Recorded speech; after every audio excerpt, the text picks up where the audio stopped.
வரக்கூடாதுன்னு வச்சிருக்கேன்.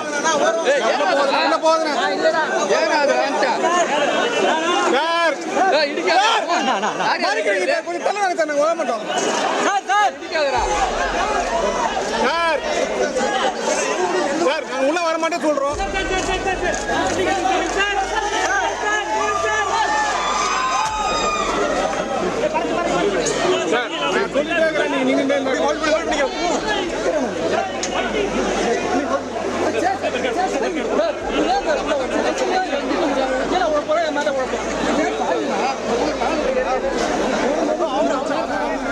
இயக்குனர் பாக்யராஜ் உடலுக்கு அஞ்சலி செலுத்துவதற்கு முதலமைச்சர் விஜய் வருகை தந்திருக்கக்கூடிய காட்சிகளை நாம் பார்க்குறோம்.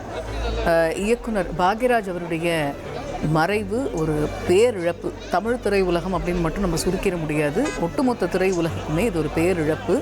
அவருடைய கான்ட்ரிபியூஷன்ஸ், அவருடைய பங்களிப்பை போற்றக்கூடிய வகையில் அவருக்கு அரசு மரியாதையோட அந்த இறுதி நல்லடக்கம் செய்யப்படும் அப்படிங்கிற ஒரு அறிவிப்பை தமிழ்நாடு அரசு வெளியிட்டிருந்த இந்த சூழலில் தற்பொழுது இயக்குனர் பாக்யராஜ் அவருடைய உடலுக்கு அஞ்சலி செலுத்துவதற்காக முதலமைச்சர் விஜய் வருகை தந்திருக்கக்கூடிய காட்சிகளை நாம் பார்க்குறோம்.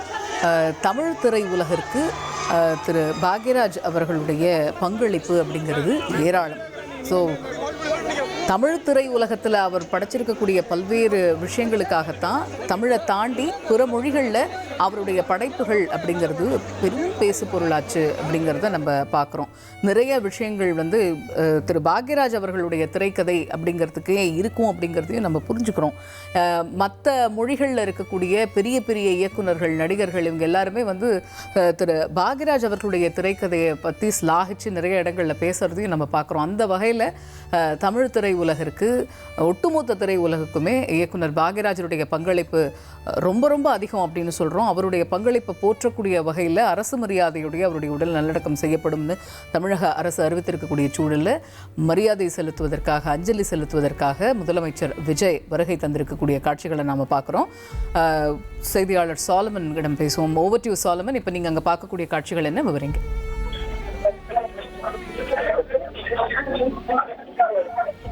இயக்குனர் பாக்யராஜ் இன்று காலை வாக்கிங் சென்றுவிட்டு வீட்டிற்கு வந்தபோது அவர் மாரடைப்பு ஏற்பட்டு உயிரிழந்தார். அவரது உடலானது தற்போது உடல் அஞ்சலிக்காக நுங்கம்பாக்கத்தில் இருக்கக்கூடிய அவரது இல்லத்துல வைக்கப்பட்டிருக்கிறது.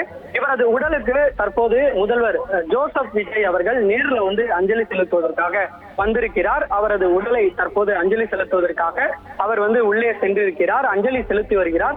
அவரது குடும்பத்தினருக்கு தற்போது ஆறுதல் சொல்லி வருகிறார்.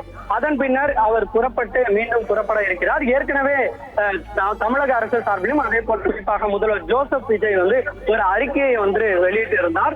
அதுல மிக சிறந்த இயக்குனர் பாக்யராஜ் எனவும் இவரது மறைவு தற்போது திரையுலகம் மட்டுமின்றி அரசியல் வட்டாரங்களிலும் மிகுந்த அதிர்ச்சியையும் ஆழ்ந்த இரங்கலையும் தெரிவித்துக் கொள்கிறோம் எனவும், குறிப்பாக அவரது உடலானது அரசு மரியாதையுடன் அவரது உடல் அடக்கம் செய்யப்படும் எனவும் முதல்வர் விஜய் தரப்புல ஒரு அறிக்கையானது விடப்பட்டிருந்த நிலையில தற்போது அவரே நேரில் பாக்யராஜோட உடலுக்கு அஞ்சலி செலுத்தி வருகிறார்.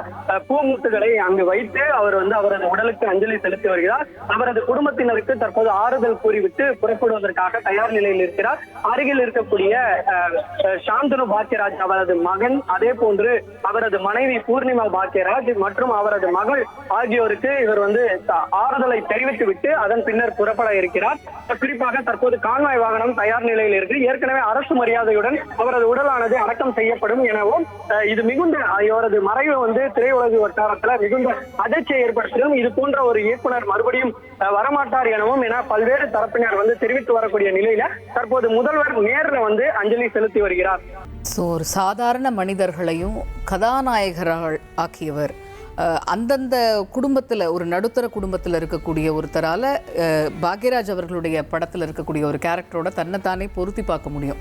அந்த அளவுக்கு ஒரு ஜனரஞ்சகமான, எல்லாரோடையும் அன்றாட வாழ்வியல் எப்படி இருக்குமோ அந்த மாதிரியான கதாபாத்திரங்களையே அவருடைய படைப்புகள் அவர் வச்சிருந்தார் அப்படிங்கிறத பார்க்குறோம். அதனாலேயே ஃபேமிலி ஆடியன்ஸ், குறிப்பாக ஃபீமேல் ஆடியன்ஸ்